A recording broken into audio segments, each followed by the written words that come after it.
Do you know who one of the most influential settlers in Rogue River, Oregon was? I'll tell you who. My great-grandfather, George Washington Billings. Hello, my name's Mary Pepper, and today I'm going to share with you some things that George Billings accomplished throughout his life. I'll begin by telling you a little about the early years in George's life. Then I'll tell you about the home he built for his family, which later became a National Historic Site. I will tell you about him being one of the first postmasters for the area, and finally I will share with you a little about his gold mining years. I'll begin by telling you a little about George's background. George was born in 1865 to John and Adeline Billings. John Billings moved to California in 1849 during the gold rush. He, along with many others, were hoping to find fortune. Since the discovery of gold in California proved to be one of the richest, the white miners arrived at an alarming rate. The Klamath River Indian tribe was friendly to the fur traders in the past. But the gold miners were different. They were aggressive and their greed led them to violence. With the invasion of the white miners, the chief of the Klamath Indian tribe discouraged his women from intermarriage.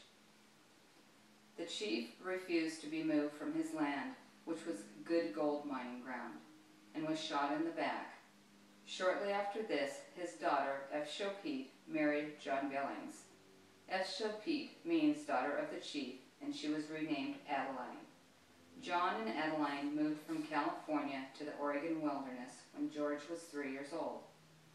Adeline never forgot her father or the Indian way of life.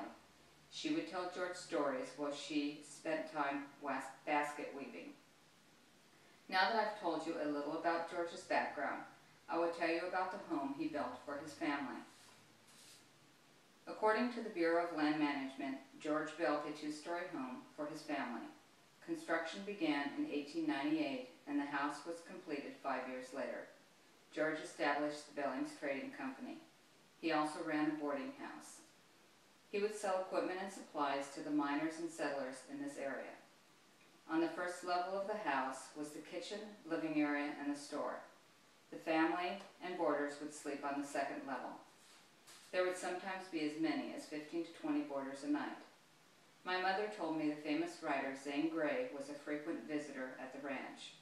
Zane Grey would eventually build his own home in the area, but they remained friends over the years. 1 year after the home was built, George built a tabernacle, and he preached every Sunday to the people in the area. He used a red velvet stand with legs made from antlers that would hold the Bible. As many as 100 people would come by foot, mule, or horse to attend his services. In 1931, George sold the ranch for $5,000, and in 1970, the Bureau of Land Management purchased it, and it became a National Historic Site. Today, many of the original furnishings can be found inside the museum, which were handmade by George himself. Not only did George build his own home, which later became a National Historic Site, he was one of the first postmasters for the area. George also ran a post office out of the ranch. The mail was originally brought from Portland by mailboats, but these river trips became too dangerous, so they decided to bring the mail in by pack mules. George, his sons would bring the mail using pack mules from Portland, which is about 50 miles away, and the trip would take 3 days. When the post office closed, it was one of the last that was serviced by mule. In addition to being a postmaster, George was a gold miner most of his life. George followed his father's dreams of gold mining. George worked at several mining camps as a young boy. In the 1880s, George, his father, and brothers worked for the Marx Brothers Mining and Milling Company. In the early years of mining, it was said that you could pick gold up from the river.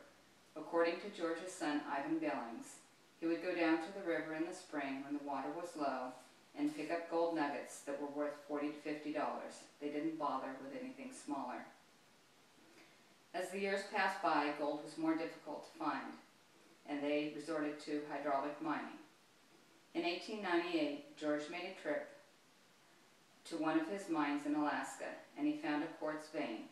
He packed a shipment of 45 tons of ore from Alaska to Washington, where he sold it for $45 a ton, which is about $700 today. In those times, money was tight, and George would use the money he made from mining to support many of the families in the area.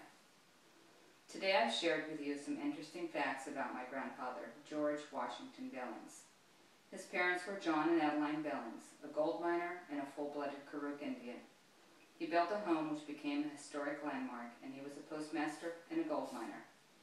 Do you know who one of the most influential settlers in Rogue River, Oregon was? Now you know. George Washington Billings was one of the first settlers in Oregon, and you know the impact he had on the area at the time.